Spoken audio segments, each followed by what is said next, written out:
इसका आज का मुख्य जो सेमिनार था उसका जो माननीय मुख्यमंत्री जी आए, माननीय कृषि मंत्री जी आए, विधायक जी आए, दोनों भिवानीखेड़ा और यहाँ के भिवानी के, और इसमें जो बार्क के डायरेक्टर हैं professor C Kaushik ji, Mirpur Indira Gandhi university के जो वाइस चांसलर हैं प्रोफेसर जी यादव, ये लोग आज इस कार्यक्रम में लगे। ये साइंस कन्क्लेव है और इसमें रोल ऑफ इंडियन साइंटिस्ट क्या है, इस चीज़ के ऊपर चर्चा होगी 2 दिन। इसमें 500 के करीब हमारे नौजवान साथी हैं, 9वीं क्लास से 12वीं तक कक्षा तक जो पढ़ते हैं, इनके द्वारा किस तरीके से साइंस को दैनिक जीवन में लाया जाए, उसके ऊपर सफल प्रयोग जो इन्होंने किए उनकी प्रदर्शनी हुई। माननीय मुख्यमंत्री जी ने उसका उद्घाटन किया। इस पूरे के पूरे साइंस कन्क्लेव में कोशिश यही है कि युवाओं का जो माइंडसेट है वो वैज्ञानिक बने, क्योंकि हम सब जानते हैं ज्ञान को जब विज्ञान के साथ जोड़ देते हैं तो जीवन में लोगों को परिवर्तन आता है, चाहे वो जल हो, चाहे वायु हो, चाहे कृषि हो, चाहे उद्योग हो, चाहे कचरा हो या कुछ भी हो, इनको ज्ञान के साथ और विज्ञान के साथ जोड़ दें तो इससे बहुत ही परिवर्तन आते हैं। और पूरे विश्व में ये देखा गया कि उनकी जो तरक्की हुई उसमें 70% योगदान विज्ञान का, टेक्नोलॉजी का। तो इसलिए टेक्नोलॉजी को विकसित करना बहुत ज़रूरी है। इसके लिए युवाओं में इसका माइंडसेट चेंज करना इसलिए ज़रूरी है। इसी को ध्यान में रखकर आज के इस 2 दिन के साइंस कन्क्लेव का उद्घाटन माननीय मुख्यमंत्री जी ने किया। इसके साथ साथ यहाँ पर इस अवसर पर एक तीसरा शैक्षणिक भवन जो कि सोशल साइंसेज को डेडिकेट किया है उसका उद्घाटन हुआ। और इसके साथ साथ यहाँ पर स्वामी विवेकानंद जी जो आध्यात्मिक गुरु कह सकते हो, और उनका एक बहुत बड़ा योगदान था, आपको शायद ध्यान हमें नहीं हो, जो JN टाटा जी जो थे, जब वो जर्मन में जा रहे थे तो वो एक शिप में विवेकानंद जी के साथ थे।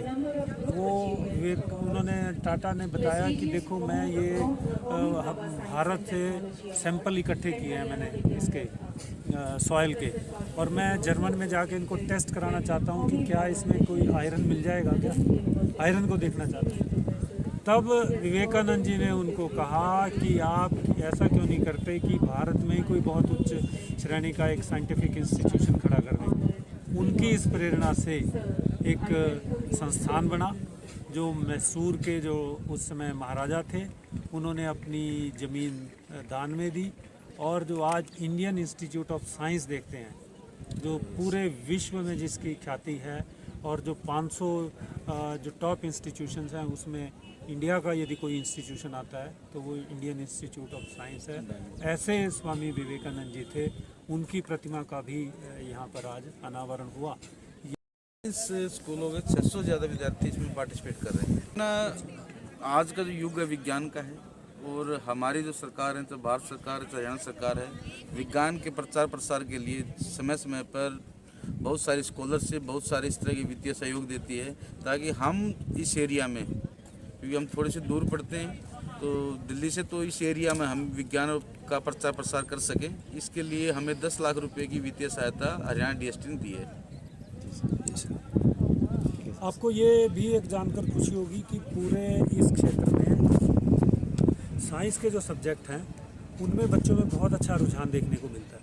हमारे जितने भी यहाँ पर प्रोग्राम हैं उनमें जितने बच्चे यहाँ पर अप्लाई करते हैं, जिनको एडमिशन दिया जाता है, उस रेशो में काफ़ी अंतर है, यानी ज़्यादा अप्लाई करते हैं, एडमिशन कम।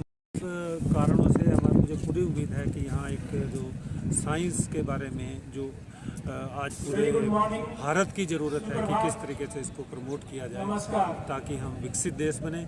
यदि भारत को 2047 तक एक विकसित देश बनना है तो साइंस में हमें आगे आना ही पड़ेगा।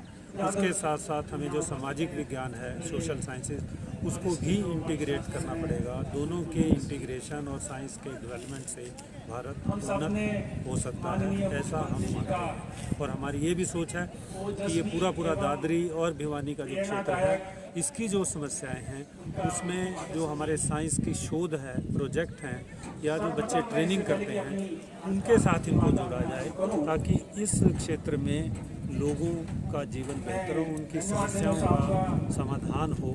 ऐसा हम मानते हैं। यूनिवर्सिटी ने एक और अच्छी पहल करी है कि ग्रीन ग्रेजुएट, अब जो भी बच्चा ग्रेजुएट करेगा वो ग्रीन ग्रेजुएट होगा। जो एडमिशन लेता है 1 महीने के अंदर वो पेड़ लगाएगा बच्चा, और पूरे अपने सेशन के दौरान वो उसकी सेवा करेगा। लास्ट में डिग्री जो उसकी होगी वो ग्रीन ग्रेजुएट के नाम से। अच्छी पहल पूरे इस आपको देखो एक पिछले 1-1.5 साल में लगभग 8,000 यहाँ पर पौधे लग चुके हैं इस कैंपस में।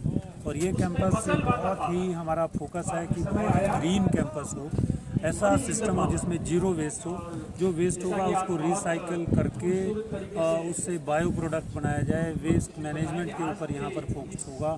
एनर्जी के अल्टरनेटिव जो सोर्सेज आज की ज़रूरत है उनके ऊपर हमारा आगे जो प्रोग्राम छोटे छोटे होंगे। स्किल डेवलपमेंट के ऊपर फोकस होगा ताकि लोगों को एक स्किल किया जाए, उनको स्वरोजगार मिले, उनको गवर्नमेंट की नौकरियों की तरफ ज़्यादा सोचना ना पड़े। ऐसी हमारी सोच के साथ हम आगे बढ़ रहे हैं। धन्यवाद। Thank you sir.